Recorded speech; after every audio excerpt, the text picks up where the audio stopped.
computadores e as tecnologias estão cada vez mais inseridos em nossas vidas. Essa presença se estende desde a busca por informações até as formas de nos relacionarmos e nos expressarmos.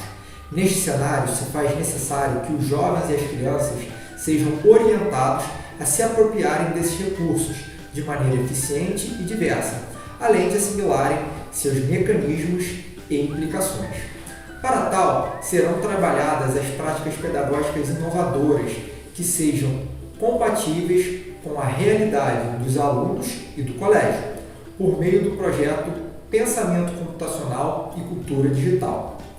Essas práticas visam ampliar o contato dos alunos com as tecnologias por meio de atividades que contribuam com o desenvolvimento do pensamento computacional, que envolve as capacidades de compreender, analisar, definir, modelar, resolver, comparar e automatizar problemas e suas soluções de forma sistemática por meio do desenvolvimento de algoritmos. Também é imprescindível que o colégio explore as novas linguagens e seus modos de funcionamento, revelando possibilidades de comunicação e manipulação. Nesse aspecto, a cultura digital envolve aprendizagens voltadas a uma participação mais consciente e democrática, por meio das tecnologias digitais, o que supõe a compreensão dos impactos da revolução digital e dos seus avanços na sociedade contemporânea, a construção de uma atitude mais crítica e a fluência do uso de tecnologia digital para a expressão de soluções e manifestações culturais de forma contextualizada e responsável. Para mais informações, acesse os links disponíveis na descrição.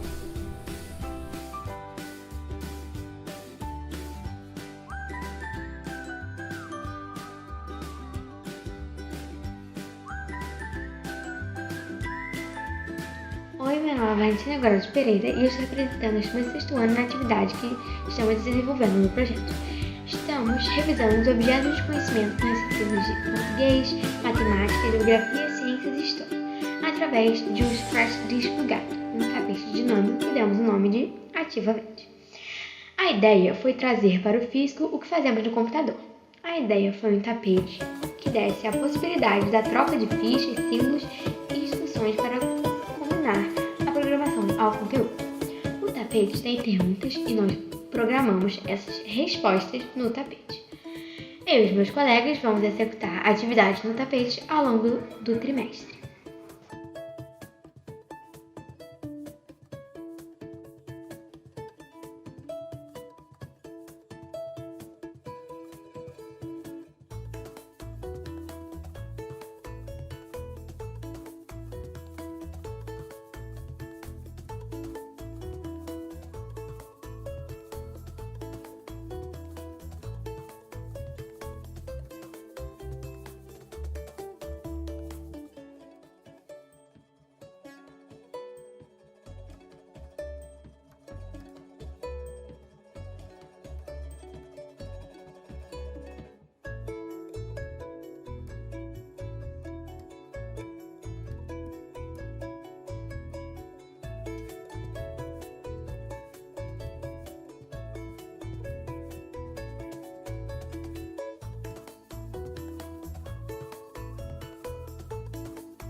Terra Inocente.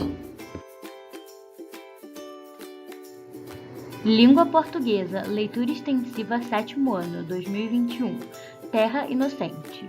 Grupo: Gabriela, Ana Beatriz e Beatriz. Obra: Terra Inocente. Editora: Outra Margem. Autor: Rick da Cunha. E gênero narrativo: conto. Sobre o autor. Rick da Cunha é professor de língua portuguesa. Ele lançou seu primeiro livro de poesia em 2017. Resumo: assim que acordou, a esposa de Júlio não encontrou o marido e foi procurá-lo. Ela o encontrou no quintal atrás da casa, descalço sobre as folhas secas. A moça queria voltar para a cama, pois acreditava que com mais sonhos, mais se vivia. Sonhava dormindo e acordada.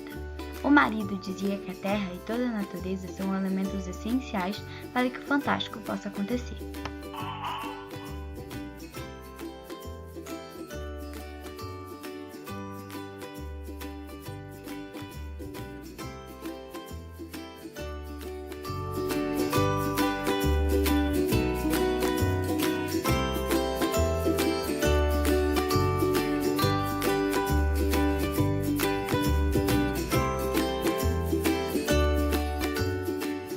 Olá, eu sou a professora Daniela Duarte, de Língua Portuguesa, e juntamente com a professora Fabiola Gama, de Artes, desenvolvemos um trabalho para o projeto computacional com as turmas do 8º ano do Ensino Fundamental 2. O trabalho foi desenvolvido na leitura do livro Do que são feitas estrelas, da autora Joana Malman. Os alunos puderam produzir um cartaz virtual para o lançamento do mesmo.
E aí, gente, tudo certo? Estamos aqui mais uma vez, IT Forum X 2019 ou IT Forum X 2019, e agora a gente vai trocar uma ideia com o Celso Ataíde, que é CEO do Favela Hold. Celso, obrigadão, velho. Fala aí pra mim, o que o Celso faz hoje diferente do que o Celso fazia antes? Especificamente falando sobre o envolvimento do Celso com a tecnologia. Essa tecnologia teve alguma influência na vida do Celso forte, que mudou ele nos últimos anos, até chegar aqui hoje, até chegar hoje no IT Forum X? Cara, na verdade a tecnologia ela está na nossa vida o tempo todo. Mesmo as pessoas que na verdade que não percebem isso de uma forma clara, ela está em alguma medida, seja está na tua mão como um smartphone ou seja está na tua pasta de dente. Quer dizer, então você está o tempo todo com ela. Você pode perceber isso de uma maneira direta, objetiva, ou alguém pode te dizer que aquilo que você está calçando, aquilo que você está vestindo tem a ver com tecnologia, ou que tem uma tecnologia envolvida naquilo. Eu acho que assim, o que eu estou fazendo de diferente, eu não sei. O que eu tenho feito a minha vida inteira é sonhar com possibilidade de democratizar as oportunidades para as pessoas que moram nas favelas. Eu chamo de favela aquilo que o IBGE chama de aglomerado subnormal. Se você for ir por esse número, está falando de 14 milhões de pessoas. Mas como o IBGE usa alguns critérios como urbanização, como titularidade de posse, então isso faz com que esse número seja maior ainda. Basta você ver que 57% da população ganha até um salário mínimo. Onde essas pessoas moram? E tem 1% que fica com a fatia de verdade da grana, né? Mas nesse momento eu estou falando dessa grande massa da favela, Sim. O que significa dizer que se 57% ganham até um salário mínimo, elas não moram em nenhum bairro que não seja dentro de favela. Certeza. Eu não estou nem falando de subúrbios e periferia, não. Estou falando de favela mesmo. Bom, então Então eu como fui de favela a minha vida inteira, eu como morei na rua durante 6 anos, morei em abrigo público, etc. Então, assim, eu hoje sou o CEO de 22 empresas. Uma única empresa minha, como Favela Vai Voando, tem 283 agências. Então, assim, isso me faz com que, na verdade, eu tenha muito mais compromisso com o lugar de onde eu vim, com as pessoas para as quais eu sempre tive um discurso direcionado, e como é que eu democratizo isso. Então, o meu sonho é continuar democratizando a maior quantidade possível de oportunidade. Falar de programação é você pensar nos grandes filmes de Hollywood. E aí descobri que não. É uma coisa muito simples, mas parece que tem uma cortina na frente. Quer dizer, está tão próximo de você a oportunidade de você mudar de vida, mas enquanto não abrir essa cortina, enquanto você não tiver coragem de abrir essa cortina, você acaba não tendo essa oportunidade de mudar de vida definitivamente. E aí eu acho que o Estado e as empresas podem pensar que num país onde você tem 12 milhões, 13 milhões de desempregados e que você tem uma favela, você tem aí mais 15 a 25 milhões, números reais, de pessoas que vivem em favelas, por exemplo. E aí eu falo de favela, não só de favela, mas para mim, que foco nesse território é o que me interessa nesse primeiro momento, até porque eu acho que quando você resolve o problema maior, você automaticamente está muito mais próximo de resolver o todo. Se a gente consegue criar um projeto em escala em que possibilite essas pessoas a ter essas oportunidades, uma vez inclusive que 96% dos jovens favelas acessam a internet, mas não acessam na verdade para poder ganhar dinheiro, para poder programar. Então se não é tão difícil assim, então a gente pode fazer isso em escala. E por que não, inclusive, criarmos uma cultura de programação nas favelas brasileiras para que a gente possa, então, vender esse serviço. Não, mas essa cortina que tu falou faz muito sentido, porque uma boa parcela da galera que é de favela, eu também nasci em favela, eu também morei em favela, eu moro em favela até hoje, e a gente vê que quando a gente tem uma oportunidade em tecnologia, a gente é exceção. Quando um moleque da favela, ele tem uma oportunidade em tecnologia, quando ele ganha o primeiro computador, ele é o primeiro moleque que ganha o computador de onde ele mora. E quando ele aprende alguma parada, ele é o primeiro de onde ele mora a aprender aquela parada com tecnologia, com internet. Eu ganhei um computador com 11 anos, com 13 eu estava escrevendo para a internet, sobre tecnologia. Então, se eu tivesse ganhado um computador com 15, 16, 17, talvez eu não estivesse fazendo a mesma coisa. Mas eu sou a exceção. Os outros moleques que moravam comigo, eles foram ganhar um computador bem mais velho que eu. E a outra galera também demorou muito tempo até chegar um celular na mão deles, até chegar a internet na mão deles. E internet é um negócio que é meio cabreira, porque, por exemplo, a maioria das escolas brasileiras, na escola de periferia, não tem acesso à internet. Tem um computador, o Estado vai lá e fornece o computador, mas não tem internet, então eles ficam meio que limitados. Tem um cara um artista, o nome dele é Djonga. Ele fala, de que adianta eu rico em Belo Horizonte se meus iguais não podem ter o mesmo acesso à fonte. E tem uma outra letra que ele também fala, até anotei aqui, ó, eu tô lutando para favelado junto ser empresa. Isso faz mais sentido hoje do que fazia algum tempo atrás. Você acha que a favela acordou para a vida entre aspas, porque a gente sabe que é difícil, para ver que não dá somente para esperar o Estado chegar e te dar alguma coisa e sim, no caso, ir lá e fazer alguma coisa para mudar a realidade? Eu acho que o Estado, na verdade, quando você tem uma escola, que tem, por exemplo, um computador, então acho que não para aí também, quer dizer, que conteúdo você vai estar dando, que professor vai estar ensinando, que qualificação ele também tem. Então, é importante que tenha os equipamentos públicos, é importante que esses jovens, que esses estudantes acessem esses equipamentos, mas é importante também que ao acessar esses equipamentos, é preciso que tenha um conteúdo que justifique, na verdade, o que a gente está falando, que é esse desenvolvimento real dessas pessoas. Acho que as favelas têm mudado porque o país tem mudado, porque o mundo tem mudado e as pessoas estão tendo muito mais acesso a tudo. Mas eu só acho que a gente continua muito atrás. A gente vive de exceções. A gente está sempre apontando, olha, fulano de tal, porque conseguiu. Porra, e aí se faz festas, como um jogador de futebol que vai jogar no Barcelona, por exemplo. Quer dizer, vai e você comemora. Então, quando você começa a apontar a exceção, é porque você também está apontando a regra. Então, o que a gente precisa mudar, na verdade, é essa regra. Como é que a gente tem efetivamente políticas públicas? Porque eu acho que é importante ter política pública em que você possa ensinar na escola empreendedorismo. Quer dizer, a base da pirâmide precisa ser impactada de um outro jeito. Quer dizer, a gente não precisa somente na favela buscar motorista, buscar limpador de piscina, etc. Nós precisamos, na verdade, ter físico nuclear. A gente precisa chegar numa favela, ainda que está falando de Césio 137, de urânio enriquecido, falando sobre coisas que a gente não está acostumado muito a falar nesses territórios. Então, isso é o que a gente tem feito. Quando eu montei essa road, por exemplo, eu tinha uma experiência em favela, porque eu sempre morei em favela na minha vida. Quando eu fiz 12 anos, eu fui morar num abrigo público. Aos 14 fui morar numa favela. A partir daí eu comecei a ser camelô, voltei a fazer baile embaixo do viaduto onde eu havia morado. Passei a lançar bandas de rap, lancei várias delas. Fui empresário do Racionais MCs durante 10 anos. Fui empresário do Mr. Catra, sou empresário do MVB até hoje.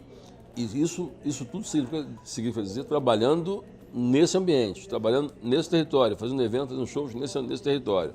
Em algum momento eu resolvo empreender e passo então a fazer negócios. Mais uma vez, negócios em favela, voltado para a favela, e percebo que as grandes empresas têm uma baita de uma dificuldade, têm um puto de um gargalo e têm um grande desafio. Você vê empresas hoje criando plano de expansão em cidades de 30, 40 mil habitantes.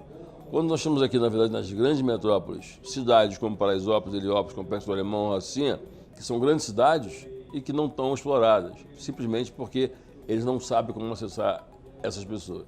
E aí, em relação à tecnologia, que vai impactar no desenvolvimento da favela, que vai impactar, que vai influenciar da forma como ela se vê, da forma como ela será vista, eu acho que é criar também, nessa mesma lógica, como é que esse menino ele compra um videogame, como é que esse menino ele tem um smartphone, mas como é que ele começa a pensar, como é que ele pode programar ou ter alguma outra atividade naquele universo.